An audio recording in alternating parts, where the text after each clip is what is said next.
अस्सलाम वालेकुम viewers, welcome to ब्रॉडचेन क्लाउड कंप्यूटिंग की वीडियो सीरीज नंबर 6। आज हम डिस्कस करने जा रहे हैं एक ऐसा टॉपिक जहां डेवलपर्स हमेशा ही कंफ्यूज रहते हैं, cloud storage versus cloud database, यानी कि फाइल सिस्टम या क्वेरी सिस्टम। ये दोनों ही ऑप्शन डेटा स्टोर करते हैं, मगर इनका पर्पस, स्ट्रक्चर और एक्सेस मॉडल कंप्लीटली डिफरेंट होता है। अगर आप भी समझना चाहते हैं कि कब आपको S3 या ब्लॉब स्टोरेज मॉडल को चूज करना है, कि कब RDS या NoSQL डेटाबेस बेटर होता है और कौन से यूज केस के लिए कौन सा मॉडल चूज करें, तो ये वीडियो आपके लिए है। चले चलते हैं वीडियो की तरफ।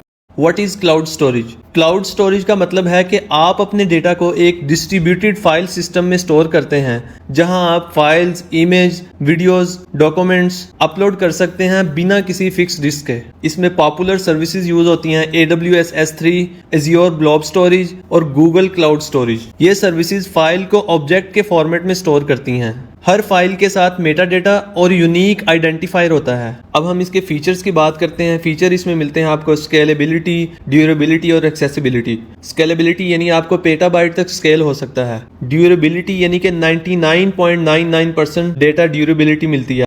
और थर्ड पे आपको एक्सेसिबिलिटी, HTTPS के जरिए डायरेक्टली एक्सेसिबल होता है।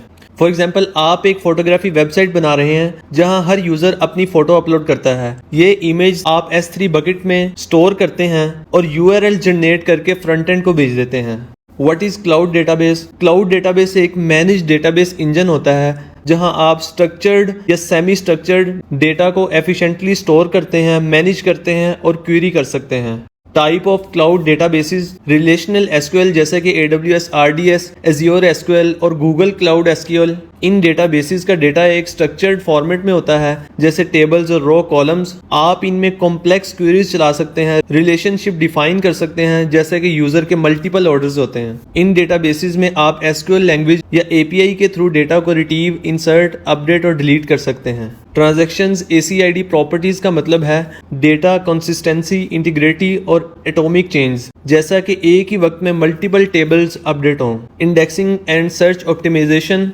डेटा को इस तरह से ऑर्गेनाइज किया जाता है कि आप क्विकली किसी भी फील्ड पर सर्च करें, जैसा कि यूजर के नेम, ईमेल और रिकॉर्ड फेच करना। फॉर एग्जांपल, अगर आप एक ई-कॉमर्स एप्लीकेशन डेवलप कर रहे हैं जहां हर ऑर्डर का रिकॉर्ड, यूजर डेटा और ट्रांजैक्शन हिस्ट्री को सेव करना है, तो आप रिलेशनल डेटाबेस लाइक RDS को यूज कर सकते हैं। की difference cloud storage versus database. सबसे पहले हम बात करते हैं डेटा स्ट्रक्चर की। क्लाउड स्टोरेज ये अनस्ट्रक्चर्ड डेटा के लिए होता है, जैसा कि फाइल्स, इमेज, वीडियोस। इसमें किसी भी स्पेसिफिक स्कीमा के मुताबिक ऑर्गेनाइज नहीं होता, सिर्फ ऑब्जेक्ट के फॉर्म में सेव होता है। अब हम बात करते हैं डेटाबेस की।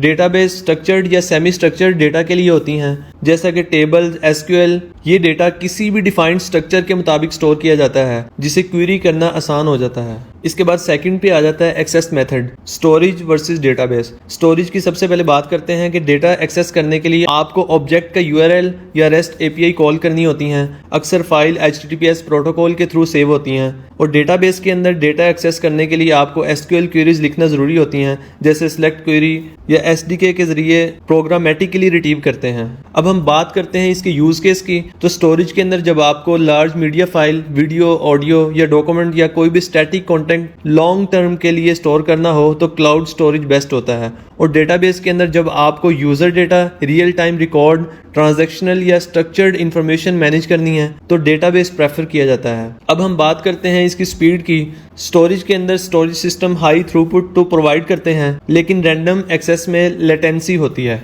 यानी अगर आपको एक स्पेसिफिक लाइन ऑफ टेक्स्ट या रिकॉर्ड चाहिए तो ये स्लो हो जाता है। और डेटाबेस में इंडेक्सेस की वजह से डेटाबेसेस ऑप्टिमाइज्ड होती हैं क्वेरीज के लिए, जैसे सर्च, फिल्टर, सॉर्ट या ज्वाइन ऑपरेशन, तो ये इंस्टेंटली रिस्पॉन्स देते हैं। अब हम बात करते हैं इसके सबसे इंपॉर्टेंट मॉड्यूल की, जो है कोस्टिंग मॉड्यूल। स्टोरेज के अंदर आप सिर्फ स्टोर्ड GB और रिट्रीवल रिक्वेस्ट के लिए पे करते हैं, जो कि बहुत ही हाईली कॉस्ट इफेक्टिव सोल्यूशन है। और अगर डेटाबेस की बात करें तो यहाँ कॉस्ट मल्टीपल फैक्टर पे डिपेंड करती है। कंप्यूट यानी कि कितनी देर इंस्टेंस चला, स्टोरेज कितना डेटा स्टोर किया, और query operation, high performance data high cost भी ले सकते हैं। अब हम एक रियल लाइफ एग्जांपल लेते हैं कि बिलाल एक Lahore based mobile application developer है। उसका स्टार्टअप एक फिटनेस एप्लीकेशन क्रिएट करना है। एप्लीकेशन में वीडियोस, वर्कआउट गाइड और इमेज हैं जो क्लाउड स्टोरेज S3 में जाती हैं।